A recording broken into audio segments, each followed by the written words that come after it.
Assalamualaikum warahmatullahi wabarakatuh. Jumpa lagi teman. Yuk kita langsung aja ke bagian berikutnya. Tapi biasa, sebelum kita masuk ke bagian berikutnya, kita berdoa dulu ya.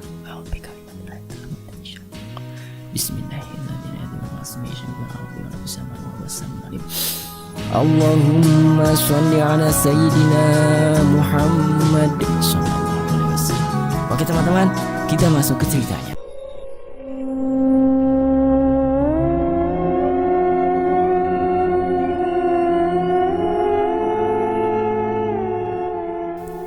Saat kami berada di puskesmas, kami semua mencari tempat untuk cas HP karena sudah beberapa hari mati. Ketika dihidupkan, handphone kami bagaikan sedang perang nada dering. Bunyi semua karena banyak pesan masuk, terutama dari keluarga kami yang enggak mendengar kabar kami beberapa hari ini. Kami kemudian menghubungi keluarga Denny dan bilang keadaan Denny. Mereka bilang akan segera datang secepatnya. Sedangkan keluargaku di Amuntai juga nanya, apa nggak jadi ke tempat mereka? Soalnya sudah beberapa hari ditunggu, belum sampai juga. Tak lama, Zoya menjauh dari kami. Terlihat dia sedang menerima sebuah panggilan. Setelah beberapa saat, Zoya balik lagi ke kami dan bilang katanya tidak bisa ikut mereka pulang. Sebab keluarga mereka kebetulan dalam beberapa hari ke depan akan mengadakan pesta pernikahan di Amuntai. Saat sore tiba, aku dan Zoya pergi ke Amuntai karena dia bilang bahwa besok pagi keluarganya akan pergi ke Amuntai mengadakan pernikahan kakak sepupu dia.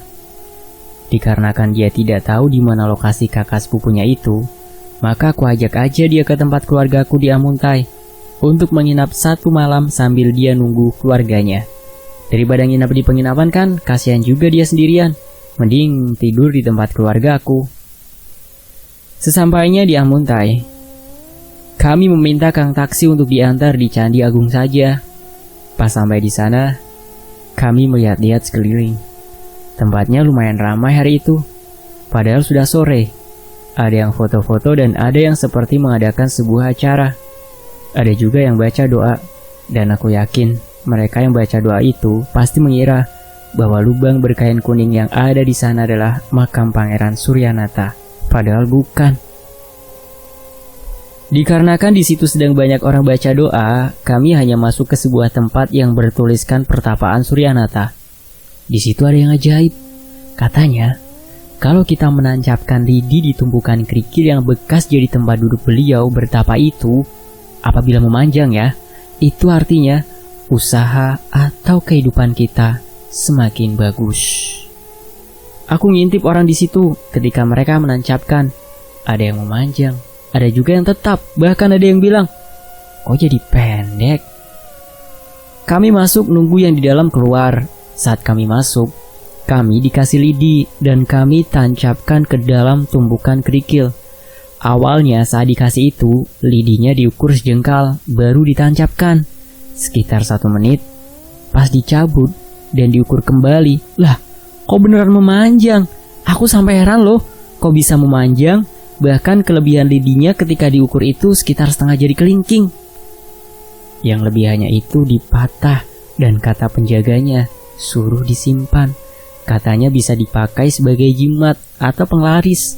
Aku sih biasa aja ya, masuk ke situ hanya sekedar rasa penasaran dan ingin membuktikan, dan aku nyimpan lebihan lidinya juga karena menganggap itu sebagai kenang-kenangan aja. Tidak jauh dari situ, ada tempat orang jual benda gaib katanya. Kami mendekat dan terlihat ada uang gaib, batu gaib, keris gaib, wayang gaib, dan benda-benda kecil lainnya yang ditarik dari alam gaib. Tapi dilihat sih nggak ada aura gaibnya. Penjualnya nawarin, tapi aku males beli. Nggak guna juga kan. Bahkan bilang bahwa keris kecil itu sudah diisi khodam. Khodam biji mata lu gendut, nggak ada isinya apa-apa gitu. Awalnya aku mau masuk ke tempat yang mereka banyak berdoa itu. Soalnya di situ terlihat ada beberapa orang gaib yang berjaga. Mereka berdiri memakai pakaian kerajaan dan ada sebagian yang memegang tombak, tapi di sana tidak ada terlihat yang berpakaian lebih berbeda. Berarti di sana hanya dijaga oleh prajurit, sedangkan Pangeran Suryanatanya tidak berada di sana pada saat itu. Sekilas info ya, mereka yang berdoa itu bukan meminta doa kepada si orang yang dimakamkan loh ya. Mereka berdoa itu mendoakan orang yang ada di makam, bukan meminta doa kepada yang ada di makam.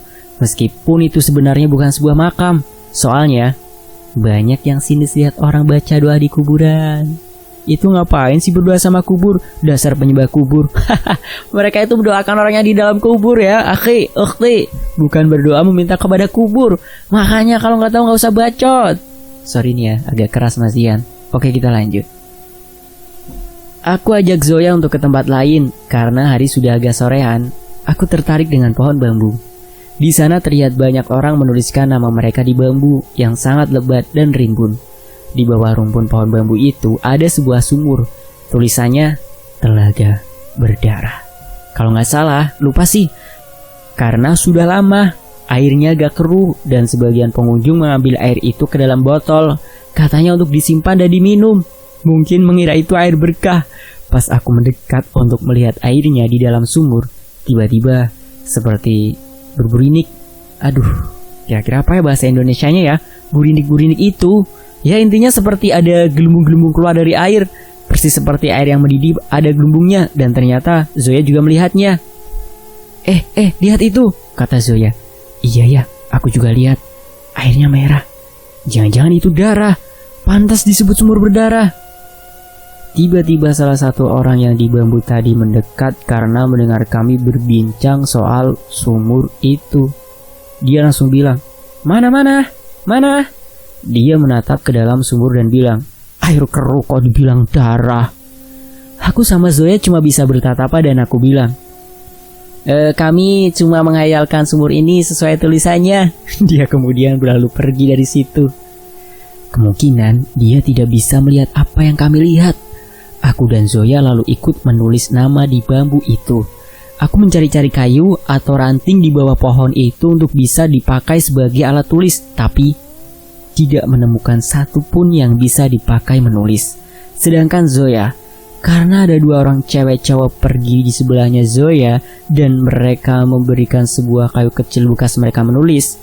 Saat Zoya menulis nama, aku titip namaku juga dituliskan karena aku nggak punya alat tulis. Dia menuliskan namanya dan namaku bersebelahan di ruas bambu. Tiba-tiba ada cewek ngomong, kalian pacaran? Oh, enggak, kan kami cuma berdua, gak ada bawa cewek kesini. Kok nulis nama kalian berdua di bambu ini? Kata cewek. Emang kenapa? Bambu ini itu dipercaya sama pengunjung memiliki tuah. Kalau menuliskan nama di sini maka cintanya akan langgeng.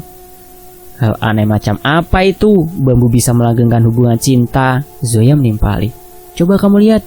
Di sini apa ada nama cowok sama cowok? Semuanya cowok sama cewek karena mereka pacaran.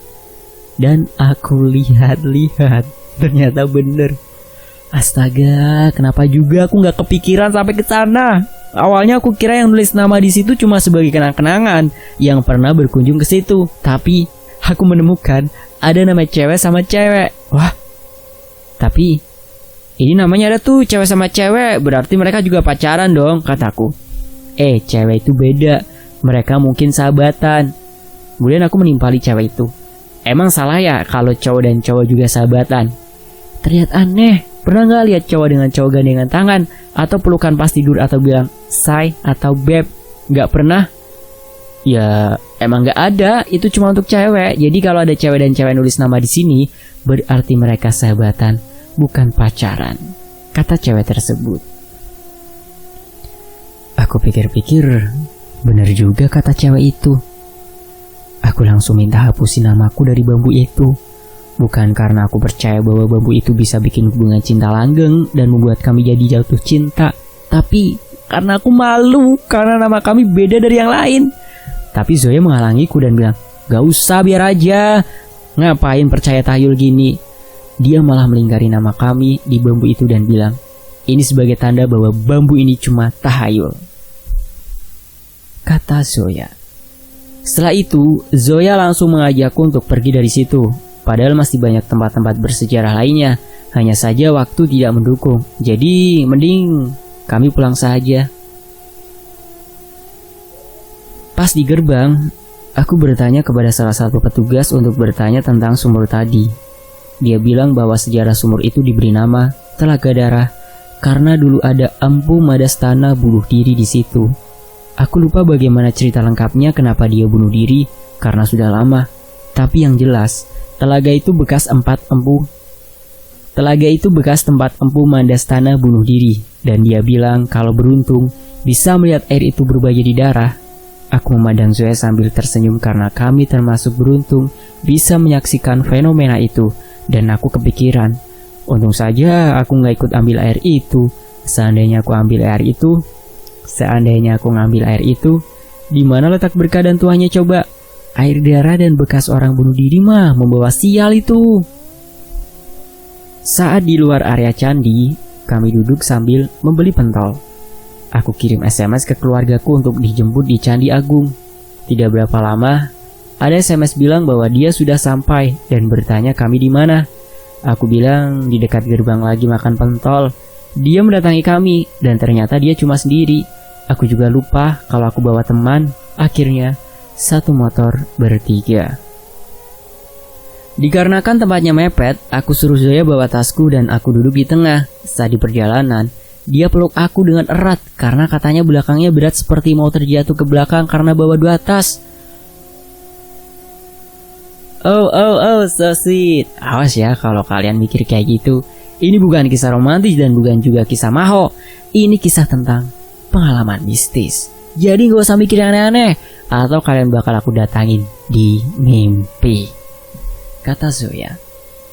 Saat sampai di rumah keluargaku, aku mendatangi sepupuku yang cewek dan mau ngucapin selamat karena bakalan nikah. Pas aku masuk ke rumah, ternyata suami sepupuku itu bilang, "Loh Zoya, kok datang duluan sendiri? Bukannya yang lain besok pagi baru berangkat?" Ternyata suami kakak sepupuku itu adalah kakak sepupunya Zoya.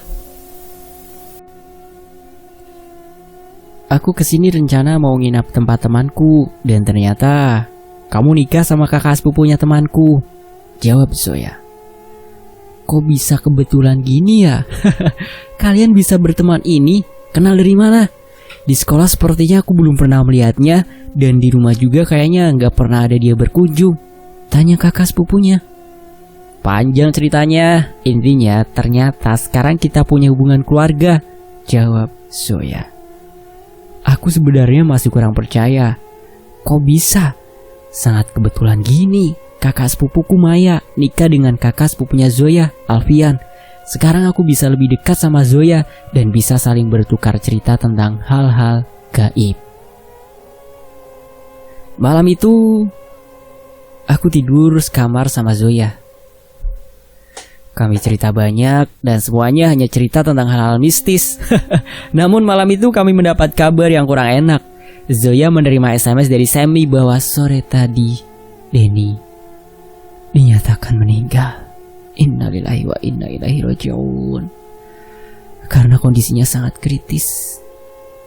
Denny dilarikan ke rumah sakit di Banjarmasin, namun karena kondisinya sangat drop, maka dia meninggal di perjalanan. Saat itu kami cuma bisa berbela-sungkawa dari jauh. Zoya juga terpaksa tidak bisa melihat Denny untuk terakhir kalinya. Untungnya keluarga mereka bisa tabah menerima kepergian Denny dan tidak menyalahkan kami atas kelalaian kami yang tidak bisa menjaga teman kami dengan baik. Selamat jalan Denny. Selamat jalan Denny. Meskipun hanya perjumpaan singkat dan termasuk orang yang pendiam, namun dia tetaplah terkenang di dalam hati sebagai teman yang tidak mudah untuk dilupakan. Al-Fatihah.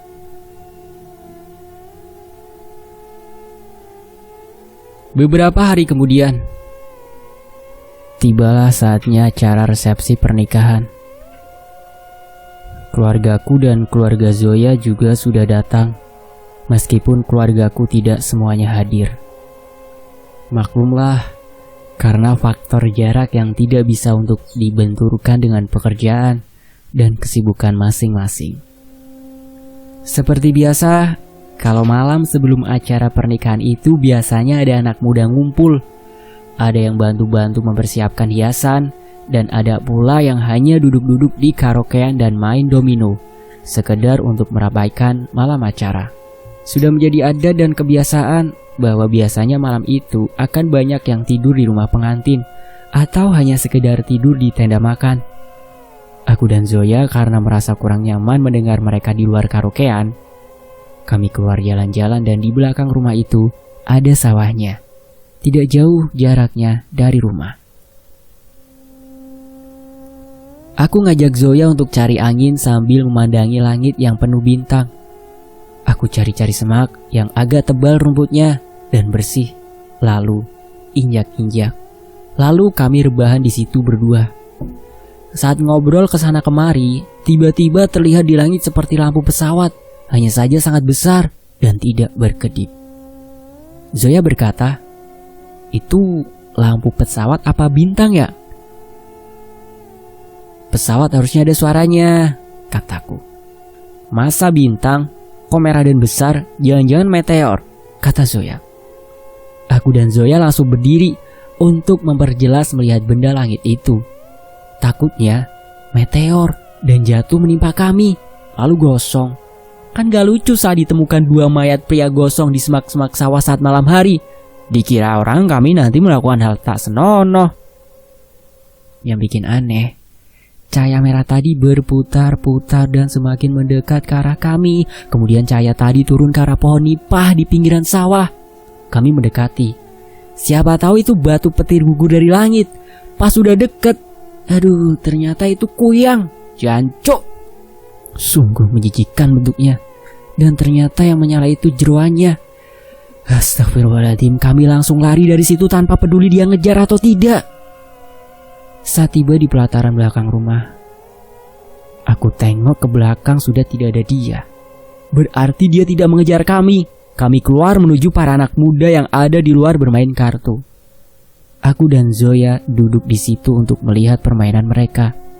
Setelah 2 kali permainan, Zoya bilang dia ngantuk dan malas masuk ke kamar. Akhirnya, dia berpindah duduk ke belakangku dan menyandarkan belakangnya di belakangku. Dan anehnya, dia tertidur dengan posisi seperti itu. Kan kocak tuh anak bisa tidur duduk.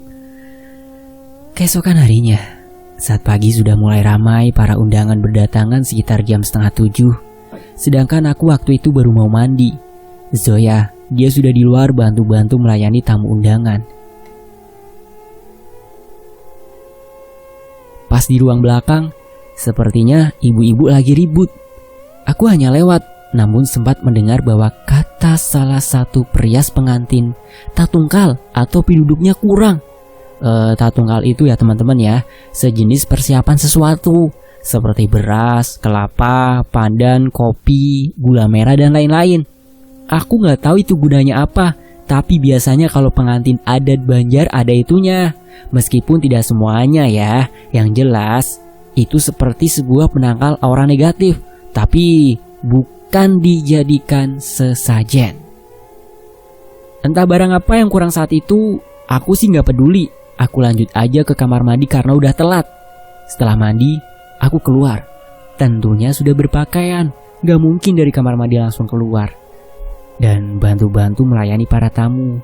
Saat itu kebetulan air minum habis, jadi aku ambil stoknya di kardus di dalam rumah di samping pintu.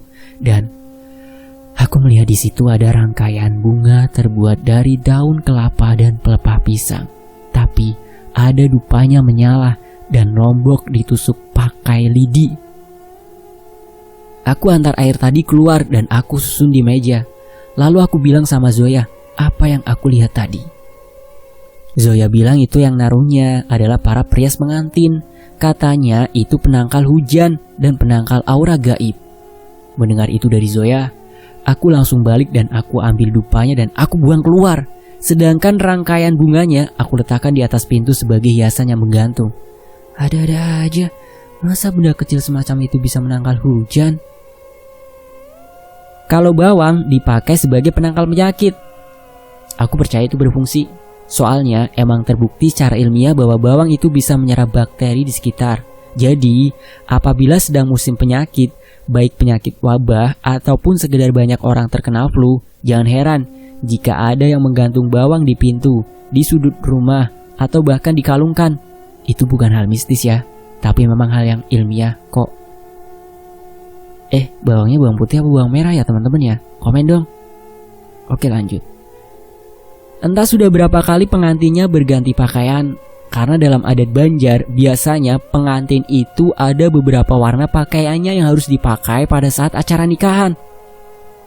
Ada yang warna hijau, merah, putih, kuning, biru, dan lain-lain. Sampai ketika pengantinnya berpakaian warna kuning yang seperti pakaian kerajaan, terjadilah sesuatu. Tiba-tiba Maya kerasukan. Dia teriak-teriak dan membuat geger para tamu undangan. Mereka bukan takut, tapi malah pada lari untuk melihat karena penasaran. Entah dia kerasukan sebab apa, mungkin karena kurang tatungkalnya.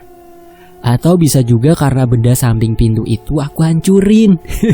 Untungnya bukan aku yang kerasukan.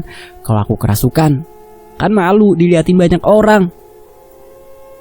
Kemudian prias itu berkata pada Maya yang sedang kerasukan, "Ratu, tolong keluar ya dari pengantin ini. Tolong jangan ganggu dia. Kasihan dia sedang ada acara nikahan." "Aku tidak peduli. Kalian semua tahu bahwa jika kalian memakai pakaian adat kerajaan Banjar, kalian harus mempersiapkan tatungkalnya. Tapi kalian tidak memenuhi dengan baik. Kami mohon maaf Ratu, karena ketelodoran kami. Nanti akan kami persiapkan ulang. Tapi Ratu keluar dulu dari tubuh ini ya." "Aku tidak mau. Kalian harus menyiapkannya sekarang juga."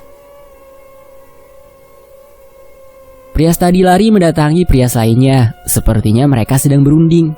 Sedangkan Maya masih dalam keadaan kerasukan dengan mata seperti terbalik ke atas dan wajahnya tegang. Salah satu tamu tiba-tiba datang dan membawa cermin dan meletakkan cermin itu di depan wajah Maya. Dia langsung teriak-teriak dan melempar cermin itu. Entah kaget lihat wajah aslinya atau emang takut sama cermin. Alfian langsung marah sama tamu itu karena udah bikin istrinya histeris. Padahal jelas-jelas Maya sedang kerasukan. Jadi jelas yang histeris itu bukan Maya. Ada yang datang membacakan doa di air dan disemburkan. Tapi pas mau nyembur air ke Maya, prias itu melarang. Katanya yang merasuki Maya itu adalah Putri Junjung Buih. Sebab dalam adat pernikahan Banjar, apabila memakai pakaian kuning yang berbentuk menyerupai seperti pakaian kerajaan, Putri Junjung Buih akan merasuki apabila tatungkalnya yang tadi itu ya tidak disediakan atau tidak lengkap. Mungkin fungsi tatungkal pada saat itu seperti sebuah permohonan atau mohon izin memakai pakaian kerajaan Banjar, dan ini tatungkal sebagai hadiah permohonan, sejenis barter atau apalah. Aku juga nggak paham dari perkataan prias itu. Yang jelas dia melarang disembur karena itu cara yang kurang ajar. Masa sama ratu kerajaan Banjar dikeluarkan secara paksa dengan cara disembur pakai air di wajah? Ibaratnya ada gubernur bertamu. Kamu udah bosen nih karena gubernur banyak bahas masalah negara, sedangkan kamu cuma mau ngobrol santai karena kamu dan beliau teman akrab. Lalu kamu nyuruh pulangnya dengan cara menyiramkan air ke muka dia dan bilang, "Pulang sana, banyak bacot." Kira-kira itu cara terhormat gak? Yang menyembur tadi pun mengurungkan niatnya lalu pergi. Sedangkan Maya terus aja bertingkah aneh.